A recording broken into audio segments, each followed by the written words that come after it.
Nothing jolts you out of a nightmare quite like someone kicking open your door, especially when that someone is a human clad in nothing but underwear, wielding a wrench heavier than you are. His sharp, predatory eyes scanned the room, locking on me once he confirmed we were alone. "Are you okay?" I heard screaming, he demanded, his voice intense and filled with concern. I quickly climbed out of my bed, the wall-mounted nest pouch, and stretched my wings. "I'm fine," I assured him, trying to calm the situation. "Just restless dreams. I didn't mean to disturb you." Understanding humans often requires a keen eye for subtle cues, but this wasn't one of those times. His tense, battle-ready stance softened into something almost graceful. He leaned the door back onto its frame and approached one of my chairs before hesitating, realizing it wasn't built for his size. "Don't apologize for nightmares, my little bird buddy," he said, his deep, soothing tone nearly lulling me back to sleep. "What's on your mind? Humans don't usually have nightmares unless something's really weighing on us." I hesitated before revealing the source of my distress. "My son is in the hospital. He needs a transfusion, and I'm the only compatible donor. It's a treatment we learned from human doctors, but the next transport isn't scheduled for another week." The words felt heavy, as though they were choking me on their way out. Concern flickered in his alien gaze, something oddly comforting given how disconnected he was from my situation. "Will he make it until then?" he asked gently. "The doctors say it's possible," I admitted, though my voice betrayed just how slim the odds were. "The government office won't authorize an emergency transport unless it's for someone stationed at the outpost. I've already tried calling." I gestured to the comms unit in frustration, but he stormed toward it with a determined look. Humans had a knack for unconventional solutions. "This is Manny Ali. I need an emergency transport sent to Mining Outpost 457. Now his bluntness caught the operator off guard. "We're aware of the emergency," the operator replied curtly, "but the procedure hasn't changed. Emergency transports are only dispatched to the site of the crisis." Manny's heavy sigh filled the room. Then, with a calm yet menacing tone, he warned, "Listen, either you send that transport, or you'll need to schedule one for yourself. If anything happens to that boy, I'll find you, pluck you bald, deep fry you in 15 secret spices, and devour you in front of your coworkers." The line went dead as the terrified operator cut the connection. I could only imagine what else he might have said if the call continued. "I might have overdone it," Manny admitted, clearly disappointed. "But it was worth a try." Before I could process the exchange, he snapped his attention back to me. "We're not done yet. Grab your bag and meet me at the landing pad with that."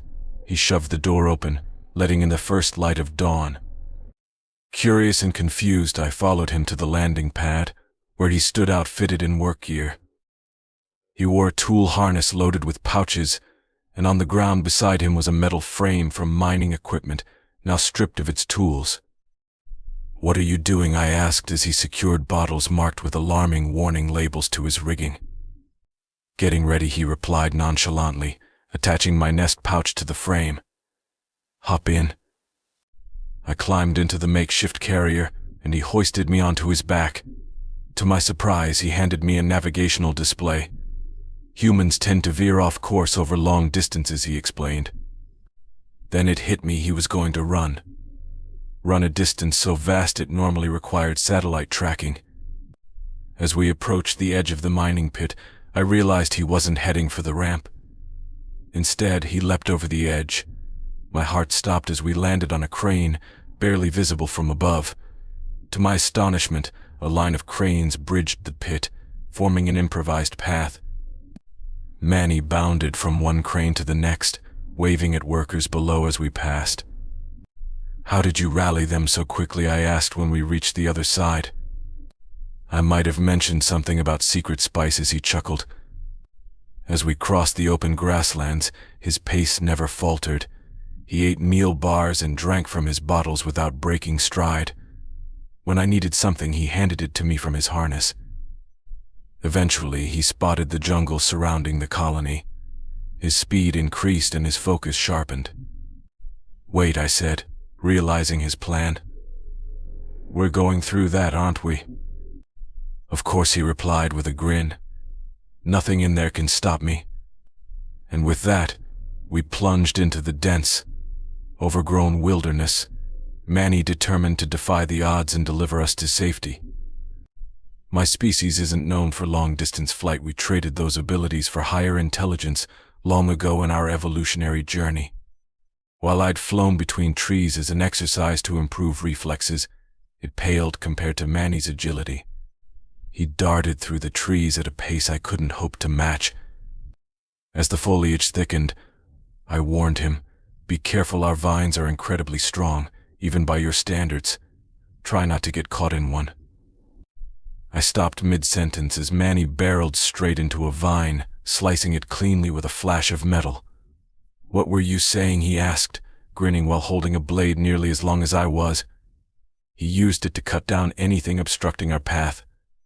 "Thank the ancient gods of all worlds that humans resolved their warring tendencies before first contact," I muttered, focusing on correcting our course. "Couldn't agree more," he replied with a laugh. "We've made a lot more friends this way, but don't think we've forgotten how to fight. If someone comes looking for trouble, we're ready." When we reached a river, he sheathed his blade. The water brought back memories of my home world, where it teemed with predators, one of the reasons my species evolved flight. I tried to keep those thoughts at bay, hoping this planet wasn't seeded with similar threats. "Are there kak swarms here?" I asked nervously as he lifted my nest, carrying it above his head to cross the river. "Nope," he answered. "Once we talked to a hive queen instead of their drones, they actually felt terrible when they realized non-hive species were intelligent." He said this just before his head dipped below the water. I reminded myself humans can't breathe underwater, but he continued wading along calmly. When he resurfaced, it was as if nothing had happened. They respected us because humans can organize patterns so well. They noticed it in how our ships and fighters moved. He glanced at himself and let out a thoughtful hum. I followed his gaze and saw several aquatic predators clinging to his exposed skin. "You know you're being attacked, right?" I pointed out. "Am I?" he replied nonchalantly, continuing forward. Looking again, I realized none of the creatures had managed to pierce his skin. They dropped off as we emerged from the water. "Quitters," he scoffed dismissively. At that moment I decided I never wanted to visit Earth, not even to read about its wildlife. The mere thought would haunt my dreams forever. I glanced back at the river's edge, where the world's deadliest predators lay defeated, unable to harm a human. We pressed on through the jungle until we abruptly reached a clearing near a cliff face. The rock wall stretched almost vertically upwards, making me wonder if Manny had checked an elevation map before we left. "What is this?" I asked, pointing at the powder he was dusting onto his hands. "Magnesium carbonate," he replied flatly, as if that was all the explanation needed. Before I could question further, he began climbing the rock wall. I looked up, measuring the 24 meters to the top, and balked. "Are you sure you can climb this?" I asked skeptically. "It's not even fully vertical," he answered with an amused smile. "I'll be fine."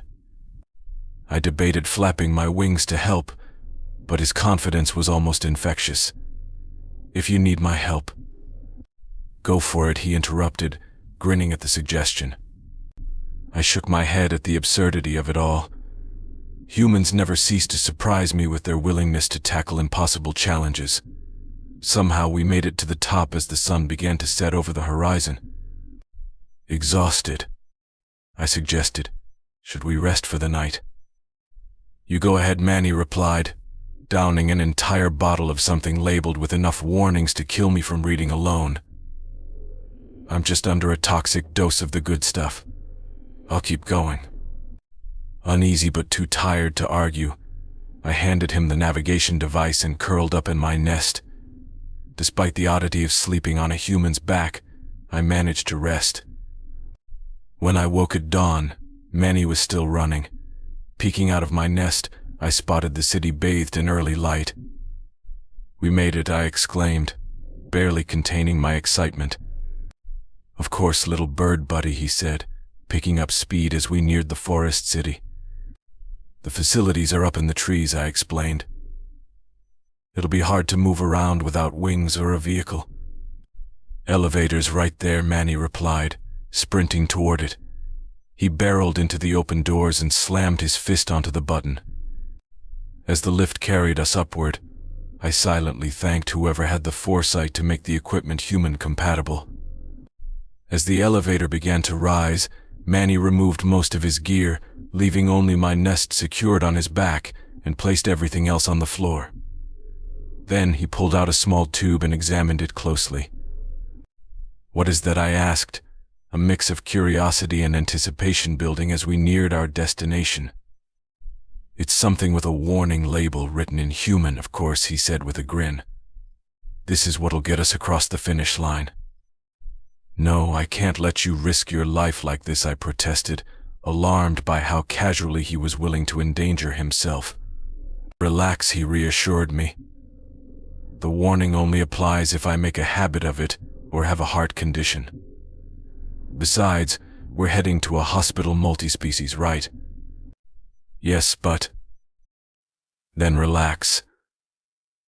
I'll be fine." Without further discussion, he jabbed the tube into his neck. His body shuddered briefly before settling. Bursting through the elevator doors, he seemed to have gained a surge of energy. However, when we reached the city level, there were no vehicles in sight. The direction we needed to go was clear, but the way was blocked by a tangle of trees, branches, and vines. "Well, this is going to be fun," Manny said, preparing to leap.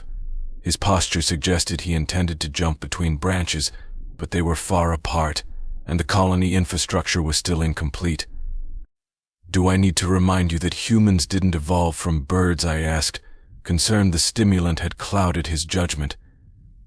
Turning to me with an unsettling mix of exhilaration and glee, he replied, "No, we evolved from monkeys." Before I could ask what a monkey was, he took off at a run and leapt from the platform. The closest thing to us was a dangling vine, and I concluded that monkeys must have evolved through sheer force of will and audacity. Manny grabbed the vine, swinging us to the next one and then another. Occasionally he landed on branches to adjust our trajectory before launching again. All the while he let out a primal yell that echoed through the treetops. I didn't even realize we'd reached the hospital until we crashed through the front door, vine and all. "We're here. Quick, find out where we need to go," Manny shouted as he brought me to the reception desk. After reassuring the startled clerk that we weren't there to attack, I explained the situation. She directed us to my family's location. Manny seemed at ease in the building, designed for multiple species, as he bounded up the stairs faster than the elevators could carry us. Bursting through the door, we found my son in a medical nest, with my wife beside him, offering comfort. Their expressions mirrored my initial reaction to Manny when he'd stormed into my room. I leapt off Manny's shoulder and glided down to my family. "You," Manny pointed at the doctor in the room. "Transfusion. Now." Without needing further encouragement or mentions of secret spices, the doctor set to work. Before long, I was hooked up, my blood flowing to my son. Satisfied that everything was underway, Manny collapsed into a chair that miraculously supported his weight. Just then, another human entered the room, her voice breaking the silence. "Is everything okay here?" she asked. The newcomer was clearly a doctor, judging by her coat. She was smaller than Manny, with long red hair and a differently shaped chest, resembling some of the images Manny kept in his locker, but dressed modestly. Hearing her voice, Manny shot up as if he'd taken another dose of the stimulant. "Everything's fine, Doc. Just gave my little bird buddy a lift." "Did you take a stimulant?" she asked, inspecting the telltale mark on his neck and the bite marks scattered across his body. "Just some energy drinks and electrolytes," he replied. Oh, and a little party favor. I feel great. Manny didn't look great, even from my perspective, but the doctor seemed intrigued rather than concerned. He ran all day and night to get me here, I interjected, my voice weak from the transfusion. He crossed a predator-infested river, climbed a vertical cliff, and swung us through the jungle on vines, all to save my son. The doctor's eyes widened. That's incredible. Are you sure you're okay, Manny? I could arrange for a room next to your friend. Manny glanced at her coat, noticing what looked like belongings in her arms. You look like you're heading home. I wouldn't want to keep you after a long day then, with a sly grin, he added, but if you insist. Don't be ridiculous, Manny, I chimed in, trying to read the situation correctly. I'm sure the doctor can monitor your condition at her place, no need for extra paperwork or medical bills. Both humans paused to stare at me before exchanging glances. I could certainly keep an eye on you, she said, her tone carrying a subtext I couldn't fully grasp but could guess at. Doctor's orders, Manny replied, grinning ear to ear. As she left, Manny turned to me, raising a closed fist with his thumb extended. You're the best wingman, little bird buddy. He left the room, and my wife finally broke her silence. What just happened? I think I replied, still trying to process. I just found him a mate. As Manny disappeared down the hallway, my wife turned her attention back to me, her feathers ruffling slightly in confusion. A mate? For him? I nodded, still somewhat dazed from everything that had just happened. You didn't see how they looked at each other. That's the kind of connection people write stories about. She gave a soft chirp of disbelief but said nothing more, focusing on our son, who was starting to stir. His small wings twitched as he opened his eyes, blinking sleepily. Mom, Dad. I reached over, feeling my heart swell with relief as I stroked his head. We're here, my boy. You're going to be okay now. The doctor monitoring the transfusion nodded approvingly. He's responding well. A few more hours and we'll be able to stabilize him completely. Thanks to Manny, I murmured. Who's Manny? My son asked, his voice weak but curious. Before I could answer, we heard heavy footsteps in the hallway. Moments later, Manny's voice boomed, unmistakable even through the closed door. Bird buddy, you in there? My son's eyes widened as the door swung open to reveal Manny, now back to his usual exuberant self. He grinned broadly, carrying a tray of food balanced on one hand and a large cup in the other. I figured you might need to pick me up after all that. Manny, I said, gesturing toward my son, meet the boy you just saved. Manny stepped closer, setting the tray down on a nearby table. So you're the kid causing all the trouble. His tone was light, but there was a warmth in his expression as he looked at my son. Trouble, my son smiled faintly, his small wings fluttering. Yeah, Manny said with a wink. Making your dad lose sleep, dragging me across jungles, cliffs, and rivers. You're lucky you've got a family who loves you that much.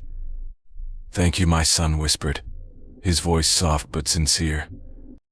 Anytime, little guy, Manny replied, ruffling the feathers on my son's head with a gentleness I wouldn't have expected from someone so large. As the moment settled, my wife spoke up. So Manny, about that doctor earlier, are you? Manny raised his hands defensively, his grin turning sheepish. What? Hey, she said she'd check on me, so I'm letting her, to be responsible. I couldn't help but laugh, weak as I was. Responsible? Is that what we're calling it now? Absolutely, Manny said, unapologetic. Besides, she's smart, she's tough, and she's got that human no-nonsense attitude. What's not to like? The doctor tending to my son chuckled softly, shaking their head. Humans are something else, they muttered. The rest of the evening passed in a warm haze of relief. My son continued to improve, and Manny eventually left to meet up with his doctor friend, leaving us with a final fist bump and a cheerful, "I'll check in tomorrow." As we settled in for the night, my wife leaned over, her expression thoughtful. "You know," she said softly, "you don't find many like him, human or otherwise." I nodded, feeling the truth of her words. "No, you don't." And with that we rested, knowing that thanks to Manny's unrelenting determination, our family was whole again.